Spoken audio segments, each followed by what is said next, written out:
Hello everyone. आज हम लोग प्रोडक्शन फंक्शन करने वाले हैं माइक्रो इकोनॉमिक्स का चैप्टर 5। ये स्टार्ट करते हैं हम लोग। देखो, अभी तक जो हमने चैप्टर पढ़ रखा है, अभी तक जो भी चैप्टर्स हमने पढ़ा है, 4 चैप्टर्स तो हमने किया ना। 4 चैप्टर्स हमने कर लिया है। तो उसमें से हमारा पहला चैप्टर तो इंट्रोडक्शन था, second chapter consumers equilibrium, third जो हो गया डिमांड, और फोर्थ इलास्टिसिटी ऑफ डिमांड। तो अभी तक ये जो आपने 3 चैप्टर जो पीछे अभी पढ़ा, जैसे कंज्यूमर्स इक्विलिब्रियम हो गया, फिर डिमांड हो गया और इलास्टिसिटी ऑफ डिमांड हो गया। ये तीनों जो चैप्टर्स थे कंज्यूमर्स के पर्सपेक्टिव से थे कि कंज्यूमर्स क्या चाह रहा है। जैसे कंज्यूमर्स इक्विलिब्रियम में आपका बेसिकली क्या था कि कंज्यूमर को सेटिस्फैक्शन से रिलेटेड था। डिमांड में वो डिमांड कर रहा है वो पर्सन, ठीक है। और इलास्टिसिटी उसी का एक एक्सटेंशन वर्जन था, एक्सटेंडेड वर्जन था। अब यहाँ पे आप देखो कि प्रोडक्शन फंक्शन जो चैप्टर है, ये चैप्टर बेसिकली प्रोड्यूसर्स के एंगल से बनाया गया कि प्रोड्यूसर क्या सोच रहा है और कब वो प्रोडक्शन करेगा, किस तरह से।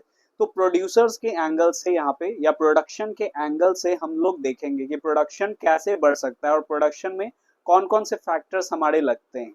सबसे पहला बात जो अगर हम लोग का यहाँ पे कि प्रोडक्शन किसे कहते हैं, तो प्रोडक्शन सिंपल और आसान शब्दों में अगर कहा जाए तो इनपुट को आउटपुट में कन्वर्ट करना ही, ट्रांसफॉर्म करना ही प्रोडक्शन होता है।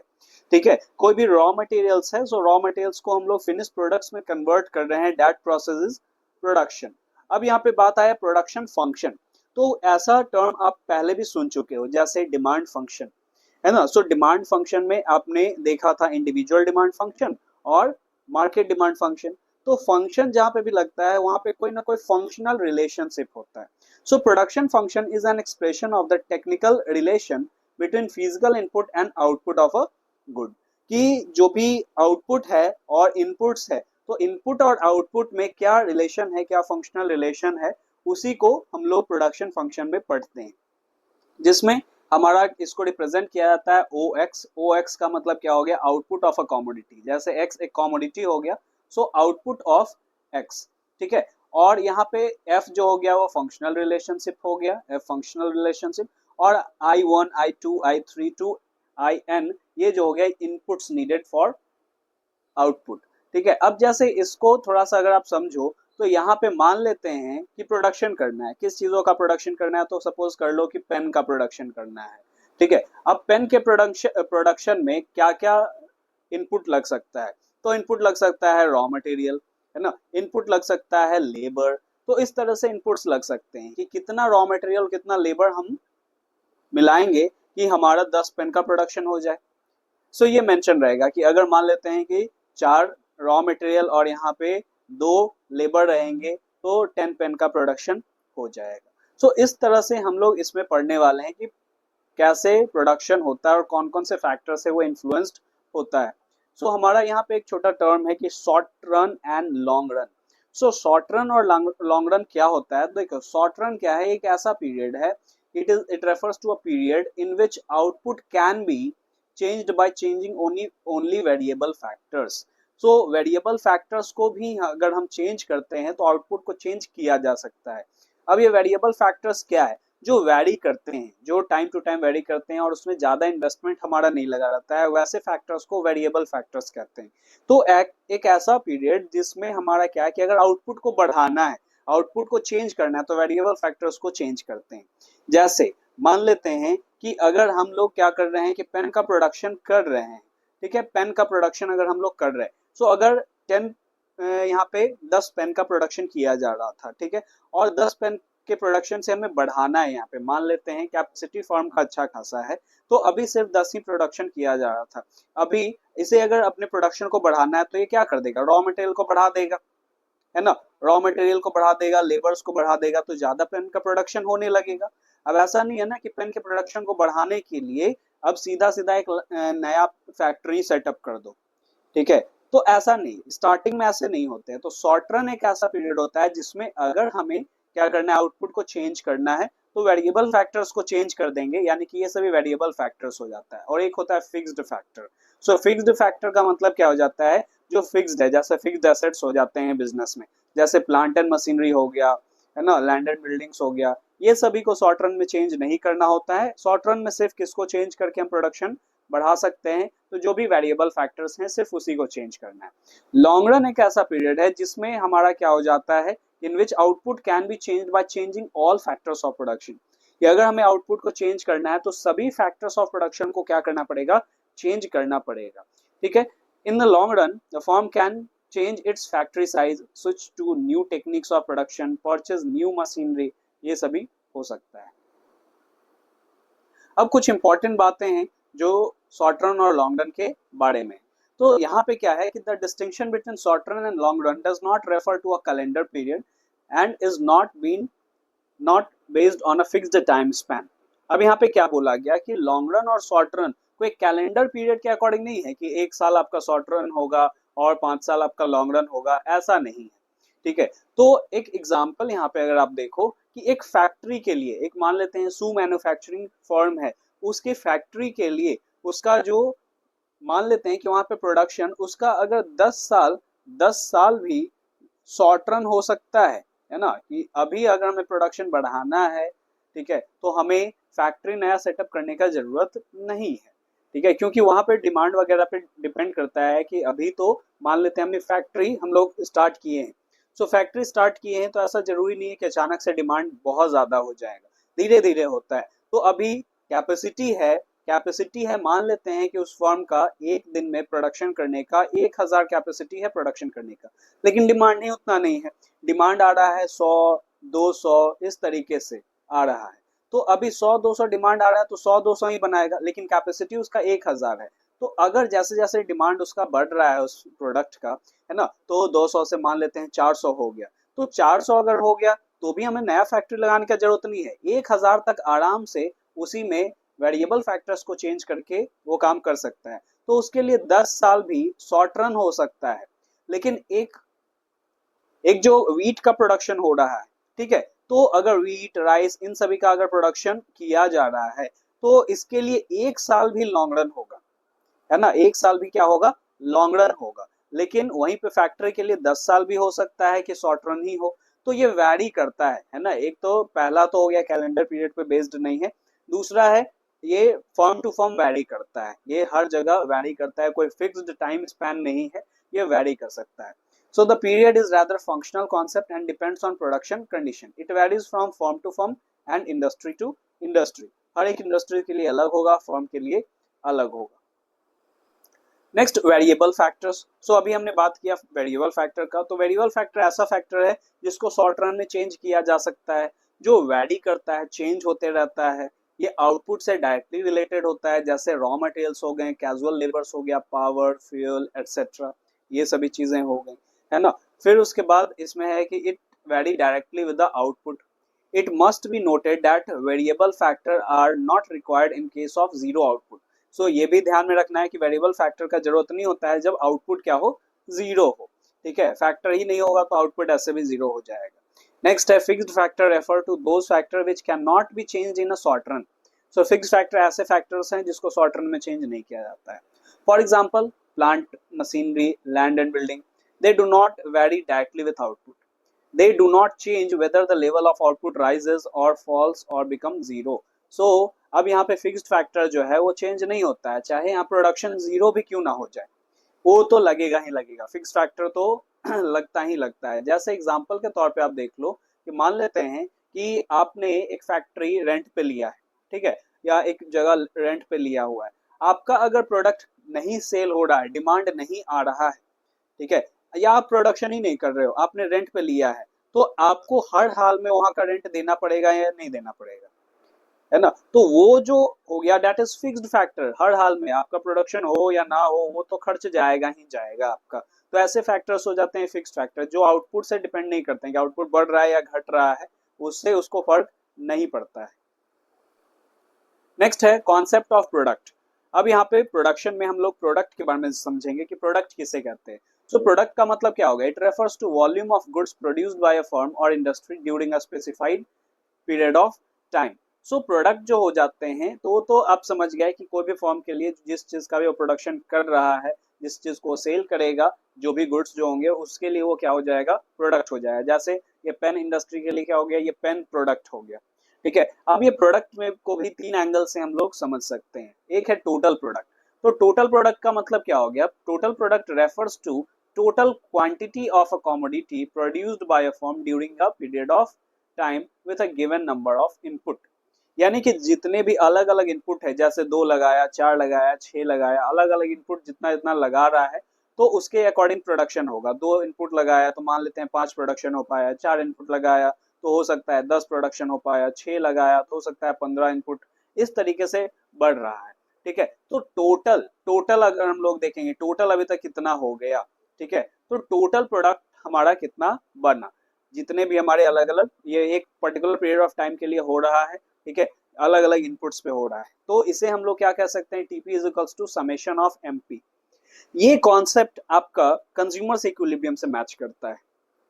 तो कंज्यूमर इक्विलिब्रियम से मैच करता है, जिसमें आपने टोटल यूटिलिटी टीयू एमयू पढ़ा है ना, तो वहीं से ये कॉन्सेप्ट भी आपका मैच करेगा कि एमयू क्या हो जाता था? एक पर्टिकुलर यूनिट पे अलग होता था। ठीक है, हर एक अलग यूनिट पे अलग अलग होता था। और टोटल यूटिलिटी क्या हो जाता था? सम कर देते थे मार्जिनल को तो टोटल हो जाता था। उसी तरह से यहाँ पे भी मार्जिनल प्रोडक्ट को अगर हम सम कर देंगे तो वो क्या हो जाएगा? टोटल प्रोडक्ट आ जाएगा। दूसरा है average product. So average product किसे कहेंगे? तो average product refers to output per unit of a variable input, है ना। पर यूनिट वेरिएबल इनपुट जितना हम पर यूनिट लगा रहे हैं, तो टोटल प्रोडक्ट को जब भी हम लोग डिवाइड कर देते हैं यूनिट से, तो हमारा पर यूनिट आ जाता है। ठीक है, सो इससे आपका एक टोटल प्रोडक्ट का भी फॉर्मूला निकल गया। देखो, average product is equals to TP by N, यानी यूनिट्स ऑफ वेरिएबल फैक्टर। तो टीपी अगर निकालना है, टोटल प्रोडक्ट अगर निकालना है, तो क्या कर देंगे? इसको इससे मल्टीप्लाई कर देंगे, यानी एवरेज प्रोडक्ट इनटू एन, ये हो जाएगा हमारा क्या? Average product into variable factor या एन, ये हो गया हमारा टोटल प्रोडक्ट का एक फॉर्मूला, यहाँ से भी डिराइव हो गया। दूसरा है मार्जिनल प्रोडक्ट। तो मार्जिनल प्रोडक्ट क्या हो गया कि अगर हम एक एडिशनल यूनिट अगर बना रहे हैं तो कितना हमारा फैक्टर्स एम्प्लॉयड हो रहा है। So it refers to additional total product when one more unit of variable factor is employed. एक एक्स्ट्रा अगर वेरिएबल फैक्टर अगर एम्प्लॉय कर रहे हैं तो कितना हमारा प्रोडक्शन हो रहा है, ये हो गया हमारा क्या? Total product, sorry marginal product. सो मार्जिनल प्रोडक्ट मार्जिनल यूटिलिटी के ही जैसा है। तो इसमें कैसे हम लोग निकालेंगे? तो marginal product is equal to TPN minus TPN minus 1, या फिर दूसरा फॉर्मूला है कि change in TP by N, change in N. इसको हम लोग क्वेश्चंस के थ्रू भी देखेंगे आगे, इसी वीडियो में हमारा क्वेश्चंस भी रहेगा। अब सबसे इंपॉर्टेंट जो इस चैप्टर का जो कॉन्सेप्ट है, that is law of variable proportion. अब ये law of variable proportion direct question में आपका आ सकता है, और इसमें आपको जो टोटल प्रोडक्ट है और मार्जिनल प्रोडक्ट में रिलेशन आपको बताना होगा। जैसे आपने कंज्यूमर इक्विलिब्रियम वाले चैप्टर में पढ़ा था, टीयू और एमयू के बीच में रिलेशन आपको बताना था, उसी तरह से यहाँ पे टोटल प्रोडक्ट और मार्जिनल प्रोडक्ट में रिलेशन आप बता सकते हो, बनाना है आपको। अब यहाँ पे आप देखो कि क्या है आखिर लॉ ऑफ वेरिएबल प्रोपोर्शन कहता क्या है। So it states that as we increase quantity of only one input keeping other inputs fixed, total product initially increases at increasing rate, then at decreasing rate and finally at negative rate। इसमें क्या बोला गया कि अगर हम सिर्फ एक ही input को बढ़ाते हैं, इनपुट अलग अलग हो सकता है, जैसे रॉ मटेरियल्स हो गया, लेबर हो गया, कैपिटल हो गया, ये सभी इनपुट्स है। ठीक है, सो अगर हम सिर्फ एक इनपुट को बढ़ाते हैं, जैसे आइदर रॉ मटेरियल बढ़ा लो या लेबर बढ़ा लो, तो एक को बढ़ाते हैं, बाकी जितने भी फैक्टर्स हैं उन सभी को फिक्स्ड रखते हैं, उन सभी में कोई चेंजेस नहीं लेके आते हैं। तो यहाँ पे क्या होगा? तब बोला गया कि टोटल प्रोडक्ट स्टार्टिंग में इंक्रीजिंग रेट से इंक्रीज करेगा, है ना, बढ़ेगा, लेकिन रेट जो होगा उसका वो इंक्रीजिंग रेट होगा। और दूसरा में है कि बढ़ेगा तो, लेकिन वो डिक्रीजिंग रेट से बढ़ेगा, दूसरा फेज। और फाइनली फिर वो क्या होगा कि फिर वो निगेटिव रेट, यहाँ निगेटिव रेट हो जाएगा, यानी कि घटने लगेगा वो। ठीक है, सो टोटल प्रोडक्ट इनिशियली वो इंक्रीजिंग रेट से बढ़ेगा, फिर डिक्रीजिंग रेट से, और फिर वो घटने लगेगा। सो ये है आपका लॉ ऑफ वेरिएबल प्रोपोर्शन, या इसे हम लोग लॉ ऑफ रिटर्न्स या law of return to factor भी कहते हैं। अब ये थोड़ा बड़ा कॉन्सेप्ट है हमारा, तो इसको लेके भी कुछ हमारे एजम्पशंस भी हैं। एजम्पशंस क्या क्या होंगे? सो एजम्पशन है हमारा पहला, it operate in short run as factors are classified as variable and fixed. So यहाँ पे हम लोग सिर्फ वेरिएबल फैक्टर को, एक फैक्टर को हम लोग चेंज कर रहे हैं। सो ये जनरली क्या होगा, हम लोगों को यहाँ एजम्पशन लेना है कि शॉर्ट रन में ही ऑपरेट करेगा। दूसरा है the law applies to all fixed factor including land. जितने भी यहाँ पे फिक्स्ड फैक्टर है सभी के लिए यहाँ पे अप्लाई होगा, लैंड के लिए भी। फिर उसके बाद under law of variable proportion different units of variable factor can be combined with fixed factor. So यहाँ पे क्या बोला गया कि लॉ ऑफ वेरिएबल प्रोपोर्शन में क्या हो जाएगा, अलग अलग वेरिएबल फैक्टर को फिक्स्ड फैक्टर के साथ कंबाइन किया जाता है। इसमें और क्या बोला जा रहा है कि this law applies to the field of production only, सिर्फ प्रोडक्शन के ही फील्ड में ये क्या होगा, अप्लाई होगा। उसके बाद बोला गया कि the effect of change in output due to change in variable factor can be easily determined, कि अगर हम लोग यहाँ पे क्या हो रहा है कि चेंज कर रहे हैं इनपुट, तो आउटपुट में भी हमारा ये डायरेक्टली पता चलेगा। फिर है कि it is assumed that factors of production become in perfect substitute of each other beyond a certain limit. ठीक है, कि इसमें ये अज्यूम किया गया क्या कि जो फैक्टर्स ऑफ प्रोडक्शन है वो परफेक्ट सब्स्टिट्यूट होते हैं एक दूसरे के। ठीक है, फिर है the state of technology is assumed to be constant during the operation of law and it is assumed that all variable factors are equally efficient, जितने भी वेरिएबल फैक्टर्स हैं वो इक्वली एफिशिएंट है उस काम को करने के लिए। ठीक है, तो इसीलिए सब्स्टिट्यूट भी हो सकता है, परफेक्ट सब्स्टिट्यूट। अब यहाँ पे देखो, इसमें आप दोनों चीजों को समझ सकते हो। एक तो सबसे पहला लॉ ऑफ वेरिएबल प्रोपोर्शन, फिर उसमें फेजेस जो आएंगे वो, और टीपी और एमपी टोटल प्रोडक्ट और मार्जिनल प्रोडक्ट में जो भी आपका डिफरेंस है ना, या रिलेशन है, उसको आप इससे समझ सकते हो। तो इसमें क्या है ये देखो। देखो आपको एक शेड्यूल दिख रहा है, तो यहाँ पे फिक्स्ड फैक्टर है, फिक्स्ड फैक्टर में कोई चेंजेस नहीं आ रहा है। ठीक है, इसको फिक्स्ड रखा गया। लेबर में चेंज किया जा रहा है। ठीक है, लेबर में चेंज किया गया। अब लेबर में हमारा चेंज किया गया। अब यहाँ पे देखो टोटल प्रोडक्ट हमारे दिए गए हैं कि अगर लेबर में चेंज किया गया है ना, कि फिक्स्ड फैक्टर उतना ही है और लेबर में 1 2 3 4 5 6 ये चेंज किया गया, और फिर टोटल प्रोडक्ट आता है हमारा 5, फिर 20, फिर 32, फिर 40, फिर 40, फिर 35।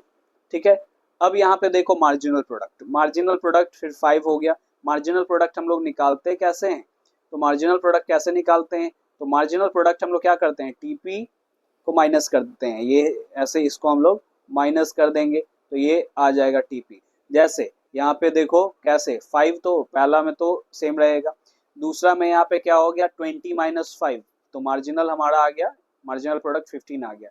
32 माइनस 20 तो ये आ गया हमारा 12, फिर 40 माइनस 32 ये आ गया 8, फिर 40 माइनस 40 0, फिर उसके बाद -5 यहाँ कैसे आया, तो 35 माइनस 40 -5।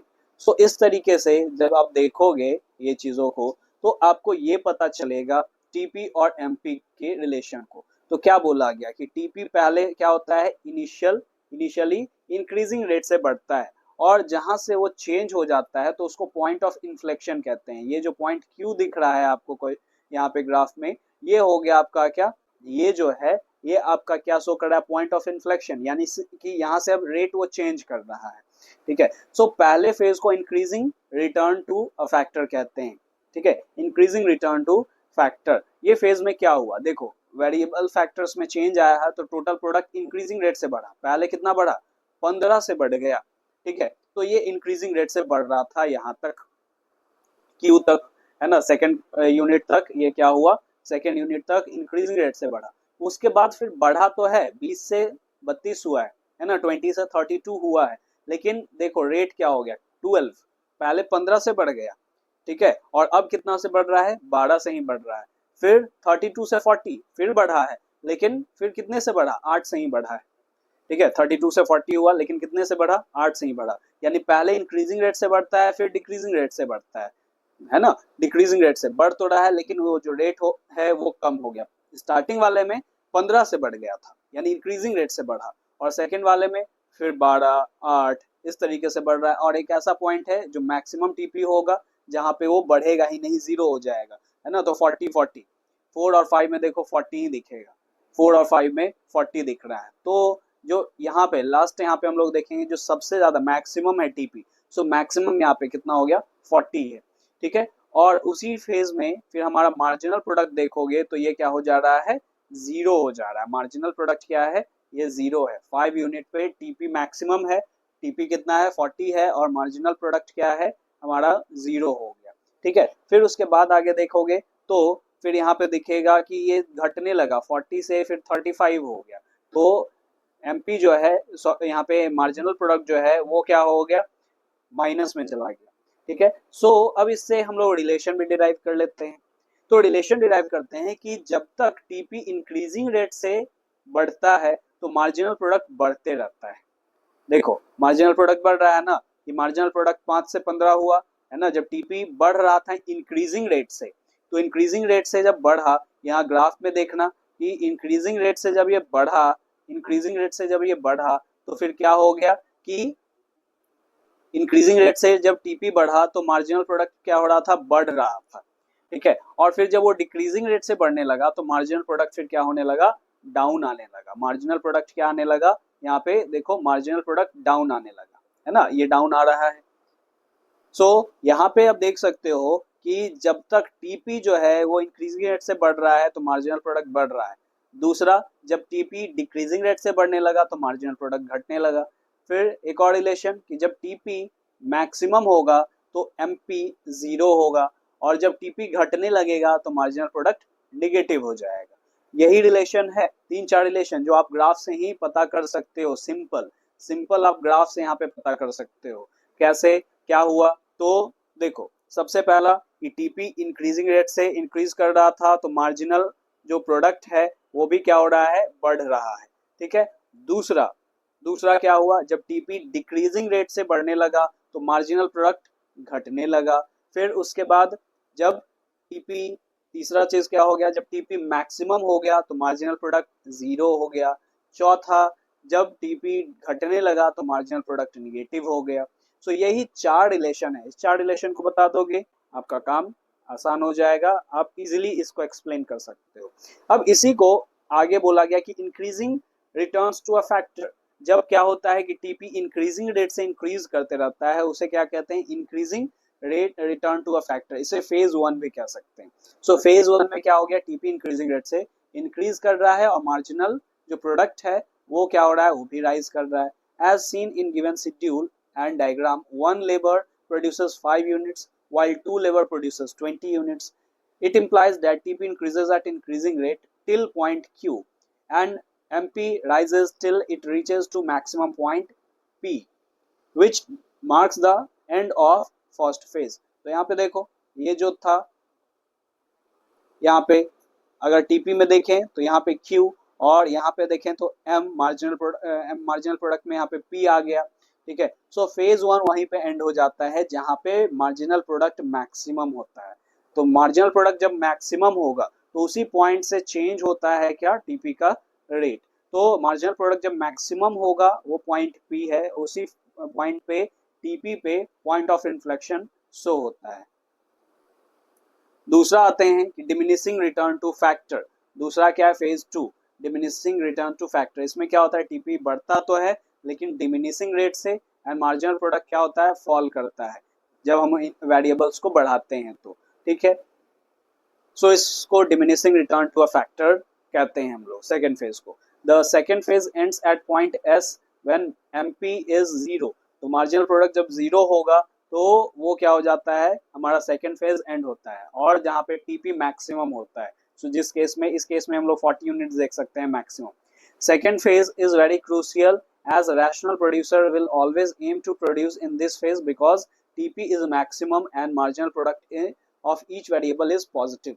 So सेकेंड फेज बहुत इंपॉर्टेंट बोला गया है इसको, है ना, कि कोई भी रैशनल प्रोड्यूसर जो होगा, जो भी प्रोड्यूसर होगा वो क्या करेगा, वो हमेशा सेकेंड फेज में रहना चाहेगा क्योंकि इसमें सबसे ज्यादा प्रोडक्शन हो रहा है उसमें उसका, और सभी वेरिएबल्स का अच्छे से इस्तेमाल किया जा रहा है, सभी फैक्टर्स का अच्छे से इस्तेमाल किया जा रहा है। थर्ड आ जाता है फेज 3। सो फेज 3 में यहाँ पे देखो क्या हो गया, तो फेज 3 को क्या बोला गया, निगेटिव रिटर्न्स टू फैक्टर, जिसमें हमारा क्या हो गया कि टीपी डिक्लाइन करता है और मार्जिनल प्रोडक्ट निगेटिव हो जाता है। टीपी डिक्लाइन किया और मार्जिनल प्रोडक्ट क्या हो गया, निगेटिव हो गया। Therefore, this is known as negative return to factor. So the third phase starts from after point S on marginal product curve and point M on TP curve. MP of each variable factor is negative in the third phase. So आप वो picture को देख सकते हो। So no firm would deliberately choose to operate in this firm. So कोई भी इस phase में ऑपरेट नहीं करना चाहेगा, क्योंकि इसमें अब जो टोटल प्रोडक्ट है वो घट रहा है ना। जितना एक्स्ट्रा वेरिएबल फैक्टर लगा भी दें, लेकिन प्रोडक्ट और घटते चला जा रहा है, ठीक है, वो ज्यादा नहीं बढ़ रहा है। अब हमारा phases of operation, इसमें आपने क्या क्या सीखा। तो the rational producer will always seek to operate in the second phase of law of variable proportion.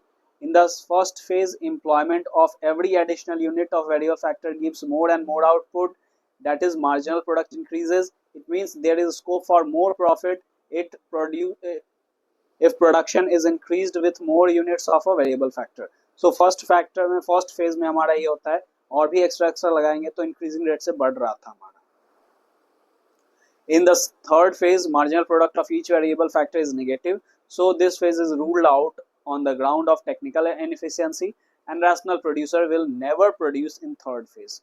This brings us to the conclusion that a producer will aim to operate in second phase as TP is maximum and MP of each variable factor is positive. So second phase best phase है, ये आपका आ सकता है MCQ में भी ऐसा question. सो अब यहाँ पे हम लोग देखते हैं कि reasons of law of variable proportion. जो तीनों फेज थे, तीनों फेज में आपने देखा कि फर्स्ट फेज में टीपी इंक्रीजिंग रेट से इंक्रीज कर रहा है। सो आखिर उसका कारण क्या है। So better utilisation of fixed factor. जो अगर हमारे यहाँ पे क्या हो जाता है कि हम लोग क्या कर रहे हैं कि नया नया प्रोडक्शन कर रहे हैं, प्रोडक्शन स्टार्ट कर रहे हैं, तो फिक्स्ड फैक्टर का और ज्यादा यूटिलाइजेशन हो सकता है इसमें। जैसे क्या हो गया कि अगर बड़ी फैक्ट्री लगाई गई या वो लैंड है, तो उसका पूरा यूटिलाइजेशन नहीं हो रहा है, उसका कुछ पार्ट ही यूटिलाइज हो रहा है, तो और वो बेटर तरीके से यूटिलाइज हो सकता है और फिक्स्ड फैक्टर को हम लोग यूटिलाइज कर सकते हैं। So in the first phase the supply of fixed factor is too large, जैसे कि land, where as variable factors are too few, variable factors कम ही होंगे, है ना। जैसे एक मान लेते हैं नया स्कूल खुला, तो नया स्कूल एक ही बार में सभी टीचर्स को हायर नहीं कर लिया जाता है, तो अभी कुछ कुछ ही टीचर्स को हायर किया जाता है, कम कम टीचर्स को हायर किया जाता है। लेकिन वो बिल्डिंग है, उतना हमारे पास रिसोर्सेज है, वो फिक्स्ड फैक्टर है, वो उसका कैपेसिटी और ज्यादा है, लेकिन अभी कमी है। So fixed factor is not fully utilised, fixed factor का पूरा यूटिलाइजेशन नहीं हो रहा है। So when variable factor are increased and combined with fixed factor, then fixed factor is better utilized and output increase at increasing rate. So जिस तरीके से अगर हमें प्रोडक्शन बढ़ाना है तो हम क्या कर रहे हैं, ये और भी वेरिएबल फैक्टर्स को इंक्लूड कर रहे हैं, ठीक है। सो इंक्रीज कर रहे हैं और फिक्स फैक्टर के साथ कंबाइन कर रहे हैं। तो इस फेज में इसी के वजह से क्या होता है कि जो हमारा प्रोडक्शन है वो बढ़ जाता है, ठीक है, इंक्रीजिंग रेट से बढ़ने लगता है, ठीक है। फिर increased efficiency of variable factor, variable factor की एफिशिएंसी भी क्या होता है, बढ़ता है। When variable factors are increased and combined with fixed factor, then former is utilized in more efficient manner. So उस तरीके से fixed factor का जो यूटिलाइजेशन है वो और अच्छे तरीके से होता है।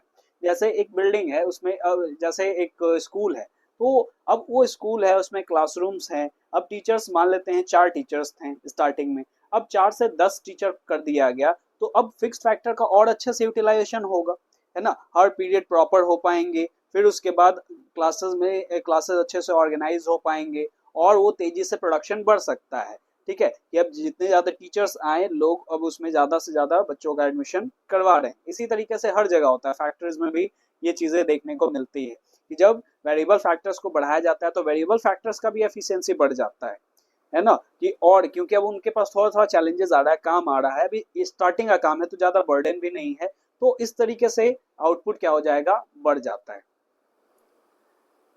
At the same time, there is greater cooperation and high degree of specialization between different units of variable factor. अच्छा, नेक्स्ट है indivisibility of fixed factor. Fixed factor को डिवाइड नहीं किया जाता है इसमें। तो generally the fixed factor which are combined with variable factor are indivisible. Such factor cannot be divided into smaller unit. Once the investment is made an indivisible factor, then addition of one more units of a variable factor improves the utilization of fixed factor. The increasing returns apply as long as optimum level of combination between variable and fixed factor is achieved. So indivisible, एक तो सबसे यहाँ पे बोला गया कि factors को हम लोग जो फिक्स फैक्टर्स को डिवाइड नहीं कर सकते हैं, है ना, उसको हम बांट नहीं सकते हैं कि इतना इतना काम ये करेगा, इतना इतना ये काम करेगा। तो लैंड है ना, अब जैसे फैक्ट्री का प्रोडक्शन हो रहा है तो लैंड को बांट थोड़ी देंगे कि इतना ये प्रोडक्शन करेगा, इतना ये प्रोडक्शन करेगा। लेकिन हाँ, जब हम लोग क्या कर रहे हैं, वेरिएबल फैक्टर्स को लगाए हैं तो उसमें ऑटोमेटिकली यहाँ पे क्या हो जाता है, फिक्स फैक्टर का यूटिलाइजेशन जो है वो बढ़ जाता है। और ये कब तक बढ़ते रहेगा, जब तक पूरी तरह से फिक्स फैक्टर और वेरिएबल फैक्टर का अच्छे से इस्तेमाल ना हो जाए। तो ऑप्टिमम यूटिलाइजेशन हमारा होना चाहिए। नेक्स्ट है reasons for diminishing returns to factor, यानी फेज 2 का आखिर क्या रीजंस है। सो रीजंस यहाँ पे देखो, optimum combination of fix factor, second phase को बेस्ट माना जाता है। तो अब यहाँ पे ऐसा है कि अब जो भी फैक्टर्स हैं उन सभी का बेस्ट कॉम्बिनेशन, ऑप्टिमम कॉम्बिनेशन यहाँ पे यूज हो रहा है। तो among different combination between variable and fixed factor, there is one optimum combination at which total product is maximum. After making the optimum use of fixed factor, the marginal return of variable factor begins to diminish. So अब ऐसे phase में जो हमारे variable factors हैं, ठीक है, तो ये मार्जिनल रिटर्न जो हो जाता है, यानी कि मार्जिनल प्रोडक्ट जो हो गया वो क्या होने लगेगा, घटने लगता है। For example, if a machinery that is fix factor is at its optimum use when 4 labours are employed, है ना, कि अब एक जो मशीनरी है उस पे 4 लोग काम कर रहे हैं, तो ऑप्टिमम उसका यूज हो रहा है, ऑप्टिमम प्रोडक्शन वो दे रहा है, ठीक है। और अगर हम एक लेबर और बढ़ा देते हैं तो फिर मार्जिनल प्रोडक्ट क्या हो जाएगा, घटने लगेगा। एक्स्ट्रा मार्जिनल प्रोडक्ट घटने का मतलब क्या हो गया, एक्स्ट्रा यूनिट जो एक पर्सन के आने से हुआ है वो ज्यादा नहीं होगा, वो घटेगा, ठीक है, वो घटेगा। इसीलिए तो टीपी क्या होता है, डिक्रीजिंग रेट से इंक्रीज करता है सेकेंड फेज, है ना। एक लैंड है, सपोज कर लो, उस लैंड में 10 लोग ही क्या कर सकते थे, काम कर सकते थे, ठीक है। अब उसमें 15 लोगों को लगाया गया, तो पर यूनिट क्या हो जाएगा, प्रोडक्शन बढ़ेगा क्या, नहीं बढ़ेगा। पर यूनिट प्रोडक्शन बढ़ेगा भी तो बहुत कम से बढ़ेगा। अगर हम 5 एक्स्ट्रा लेबर्स को लेके आ गए हैं तो प्रोडक्शन बहुत ही कम से बढ़ेगा, क्योंकि 10 लोग एक्चुअल में उसको काम कर रहे थे और वो ऑप्टिमम पूरा यूटिलाइजेशन हो गया था, है ना। तो एक्स्ट्रा एक आके वहां पे कुछ एक्स्ट्रा नहीं कर लेगा, एक्स्ट्रा काम नहीं कर लेगा। नेक्स्ट है इम्परफेक्ट सब्सटीट्यूट, यहाँ पे जितने भी फैक्टर्स हैं वो इम्परफेक्ट सब्सटीट्यूट हैं, है ना, एक दूसरे के। So diminishing return to factor occurs because fixed factor and variable factor are imperfect substitute of one another. तो अब फिक्स्ड फैक्टर और वेरिएबल फैक्टर जो दोनों हैं वो एक दूसरे का इम्परफेक्ट सब्स्टिट्यूट है, परफेक्ट नहीं है। कि अगर हम क्या कर रहे हैं यहाँ पे कि रॉ मटेरियल्स के जगह पे हम यहाँ पे बिल्डिंग्स लगा दी, नहीं, वो इम्परफेक्ट सब्स्टिट्यूट है। रॉ मटेरियल की जगह पे रॉ मटेरियल्स ही लगेगा, लेबर के जगह पे लेबर ही लगेगा, ठीक है। तो एक हद तक हम लोग सब्स्टिट्यूट कर सकते हैं, एक लिमिट तक। So there is a limit to extent of which one factor of production can be substituted for another. जैसे मान लेते हैं कि अगर 10 लेबर है, ठीक है, तो 10 लेबर मिलके अगर प्रोडक्शन कर रहा है तो 100 यूनिट बना ले रहा है, ठीक है। तो यहाँ पे क्या हो गया कि कुछ हद तक मशीन का इस्तेमाल किया जा सकता है, तो कुछ हद तक यहाँ पे मशीन से प्रोडक्शन भी करवाया जा सकता है। जैसे लेबर से हम लोग प्रोडक्शन करवा ले रहे हैं, लेकिन एक लिमिट बढ़ेगा। जैसे अगर हमें प्रोडक्शन करना है, एक ही दिन में प्रोडक्शन करना है कितना, तो 1000 प्रोडक्शन करना है, तो 10 मिल के यहाँ पे सिर्फ और सिर्फ 100 ही बना पा रहे थे। तो अब हमें क्या चाहिए, 10,000 चाहिए, 1000 चाहिए या 10,000 चाहिए या 20,000 चाहिए। अब इतना ज्यादा अगर हमें प्रोडक्शन करना है तो हमें मशीनरी लगाना पड़ेगा, ठीक है, कि अब हर कुछ हैंड से वो लेबर्स वो नहीं करेंगे, ठीक है। सो एक हद तक, एक लिमिट तक उसका क्या होता है कि एक लिमिट तक सब्स्टिट्यूट किया जा सकता है। जैसे आप देखो कि एक बिल्डिंग बन रहा है, ठीक है, सो एक बिल्डिंग बन रहा है, सो उसमें स्टार्टिंग में कुछ लेबर्स अगर रहते हैं तो काम हो जाता है, ठीक है, मशीन का काम भी वो कर देते हैं, ठीक है। अगर वो क्या हो जा रहा है कि उसको ढाला जा रहा है, जो भी आप ये पाइलिंग वगैरह आप देखते हो, ये सभी को कंक्रीट वगैरह डाला जा रहा है, तो स्टार्टिंग में बेसिकली वो जो लेबर्स होंगे, लेबर्स भी वो खुद से मिक्स करके और एक छोटे से बिल्डिंग में वो काम कर सकते हैं। लेकिन अगर वही काम ज्यादा हो, एक अपार्टमेंट बनाना हो या एक सोसाइटी बनाना हो, अब यहाँ पे वो लेबर्स से काम नहीं चलने वाला है, ठीक है। अब हमें बड़े बड़े मशीनरीज इंस्टॉल करने पड़ेंगे, जो क्या कर रहा है, सीमेंट और जो सभी मिक्सचर होते हैं उसको मिक्स करने का वो काम कर रहा है। उसमें पाइपिंग लगाना पड़ेगा कि वो पाइप लगा के वो फोर्स के थ्रू सीधा वो पहुंचा दे रहा है वहां पे। अब लेबर यहाँ पे लेके नहीं जा रहे हैं, इतना इतना काम अगर लेबर अगर करेंगे तो प्रोडक्शन में बहुत ज्यादा समय लग जाएगा, ठीक है। सो अब ये मशीन लगा दिया गया जो मिक्स कर रहा है और सीधा पाइप लगा दिया गया, और वो पाइप की मदद से सीधा वो first floor, second floor, third floor, इस तरीके से वहां तक पहुंच जा रहा है और काम आसान हो जा रहा है। सो एक हद तक ही क्या किया जाता है कि इसे सब्स्टिट्यूट किया जा सकता है और फिर वो बाकी इम्परफेक्ट सब्स्टिट्यूट बन जाता है इसका, ठीक है। But beyond the optimum limit they become imperfect substitute of one another. Next आगे देखें तो reasons for negative returns to factor. So अब फेज 3 का जो रीजंस है वो क्या है कि फेज 3 में क्या होता है, टोटल प्रोडक्ट घटने लगता है। तो क्या कारण है, लिमिटेशन ऑफ फिक्स फैक्टर। एक फिक्स फैक्टर जो है मशीनरी का एक लिमिट है ना कि वो 1000 ही प्रोडक्शन कर सकता है। अब आप रॉ मटेरियल यहाँ पे बढ़ाते जा रहे हो, तो उसका मैक्सिमम तो 1000 है ना। अब जितना ज्यादा आप उसमें रॉ मटेरियल डालोगे वो खराब होने लगेगा मशीन, और फिर कम हो जाएगा हमारा प्रोडक्शन, कम हो जाएगा, निगेटिव होने लगेगा, टोटल प्रोडक्ट घट जाएगा, ठीक है। सो एक लिमिट तक, limitation of fixed factor. Next है poor coordination between variable and fixed factor. एक समय के बाद वेरिएबल फैक्टर्स और फिक्स्ड फैक्टर का जो कोऑर्डिनेशन है वो सही नहीं होता है। तो when variable factor becomes too excessive in relation to fixed factor then they obstruct each other. It leads to poor coordination between variable factor and fixed factor. As a result, total output fail instead of rising and marginal product become negative. तो अभी वही मैंने कहा कि एक machine है, उस machine का जो कैपेसिटी है 1000 यूनिट्स ही है और 1000 यूनिट्स प्रोडक्शन हो रहा है। अब आप एक्स्ट्रा रॉ मटेरियल्स डालते जा रहे हो, बढ़ाते जा रहे हो यहाँ पे एक्स्ट्रा रॉ मटेरियल्स। सो अब एक्स्ट्रा रॉ मटेरियल्स बढ़ाने के बावजूद भी अब यहाँ पे क्या होगा, क्या ये वेरिएबल फैक्टर और क्या ये फिक्स फैक्टर कोऑर्डिनेट करेगा, नहीं करेगा। उसका कैपेसिटी ही 1000 का था, तो 1000 के अकॉर्डिंग आपने पुट कर दिया है रॉ मटेरियल। अब उससे ज्यादा करोगे तो एक्स्ट्रा नहीं होगा, उतना ही हो पाएगा, ठीक है। नेक्स्ट है decrease in efficiency of variable factor. Variable factor की एफिशिएंसी जो है वो अब क्या हो रही है, घट रही है। With continuous increase in variable factor, the advantage of specialization and division of labor start diminishing. It results in inefficiency of variable factor, which is another reason for negative return. तो अब efficiency variable factor का घटने लगता है एक point of time के बाद। दूसरा बोला जा रहा है कि law of variable proportion is an extension of another famous law, that is law of diminishing return. So law of variable proportion, ये जो अभी हम लोग देखेंगे लॉ ऑफ डिमिनिशिंग रिटर्न, इसी का एक्सटेंडेड वर्जन है। अब इसमें क्या है आखिर, ये देखो। So law of diminishing returns आखिर क्या कहता है, इसके अकॉर्डिंग क्या है। सो इसके अकॉर्डिंग देखो कि law of diminishing returns states that when more and more units of a variable factors are employed with fixed factor then marginal product of variable factor must fall. ये सीधा सीधा बात कह रहा है। ये कह रहा है क्या कि जैसे हम ज्यादा से ज्यादा अगर यूनिट्स को इन्वॉल्व करने लगते हैं फिक्स फैक्टर के साथ तो मार्जिनल प्रोडक्ट क्या होता है, घटता है। जैसे आपने law of variable proportion, law of diminishing marginal utility पढ़ा था, सेकेंड चैप्टर में पढ़ा था ना, law of diminishing marginal utility. So उसमें क्या था कि जैसे जैसे हम अपना कंजम्पशन बढ़ाएंगे हमारा सेटिस्फैक्शन मार्जिनल यूटिलिटी घटने लगता है।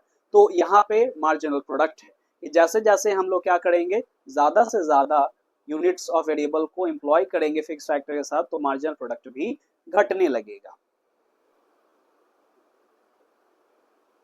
सो ये आप देख लो, इसमें इसका एक ग्राफ है, एक शेड्यूल है, उस शेड्यूल क्या कह रहा है। सो इस टेबल में आप देखो क्या है, फिक्स्ड फैक्टर यहाँ फिक्स्ड है, वेरिएबल फैक्टर्स को चेंज किया जा रहा है। 1 2 3 4 5 टोटल प्रोडक्ट हमारा क्या हुआ, 12 to 22, फिर 30, फिर 36, फिर 40। सो मार्जिनल प्रोडक्ट क्या हो रहा है, घट रहा है। 12 से 10, 8, 6, 4, इस तरीके से। ये लॉ ऑफ डिमिनिशिंग रिटर्न है। इसको आप देखो यहाँ पे भी देख सकते हो। सो देखो ग्राफ के अकॉर्डिंग आप देख लो, जैसे जैसे हम लोग वेरिएबल फैक्टर्स को बढ़ा रहे हैं, है ना, तो मार्जिनल प्रोडक्ट क्या हो रहा है, घटते चला जा रहा है। यही है लॉ ऑफ डिमिनिशिंग रिटर्न्स। अब कुछ क्वेश्चंस पे आते हैं। जो स्टार्टिंग में हमने फॉर्मूला पढ़ा था उस फॉर्मूला के अकॉर्डिंग कुछ क्वेश्चंस पे आ जाते हैं। तो क्वेश्चंस हमारा क्या है, सबसे पहला हमारा क्वेश्चन है कि calculate average product and marginal product. तो एवरेज प्रोडक्ट और मार्जिनल प्रोडक्ट आखिर हमारा क्या है, ये देखो। वेरिएबल फैक्टर्स दे रखे हैं, कैसे निकलेगा एवरेज प्रोडक्ट और marginal product. So variable factors दे रखे हैं 0 1 2 3 4 5 यहाँ तक दे रखा है, ठीक है। और हमारे पास टोटल प्रोडक्ट दे रखे हैं 0 8 20 28, 28 और 5, है ना, ये दे रखा है। अब इसको हम लोग कैसे निकालेंगे? तो एवरेज प्रोडक्ट का फॉर्मूला होता था, एवरेज प्रोडक्ट का क्या फॉर्मूला होता था? So total product by variable factor, so यानी कि एन, टीपी बाय एन होता था ना एवरेज प्रोडक्ट। और मार्जिनल प्रोडक्ट क्या होता था कि हम लोग ऐसे करके ये टोटल प्रोडक्ट में यहाँ से माइनस करके निकाल लेते थे, TP N minus TP N minus 1। तो अब यहाँ पे देख लो क्या हो जाएगा कि सबसे पहला एवरेज प्रोडक्ट तो निकालना आसान है, सीधा डिवाइड कर रहे हैं तो ये तो कुछ नहीं। फिर 8/1 8 आया, 20/2 10 आया, 28/3 9.33 आया, 28/4 7 आया और 25/5 5 आ गया। फिर अगर हम लोग मार्जिनल प्रोडक्ट का देखें तो यहाँ से माइनस करते हैं, सो पहला में तो कुछ नहीं होगा तो 8 माइनस 0 8 आ गया, फिर 20 माइनस 8 12 आ गया, फिर 28 माइनस 20 8 आ गया, फिर 28 माइनस 28 0 आ गया, फिर 25 माइनस 28 कितना आ गया ये हमारा -3। ठीक है,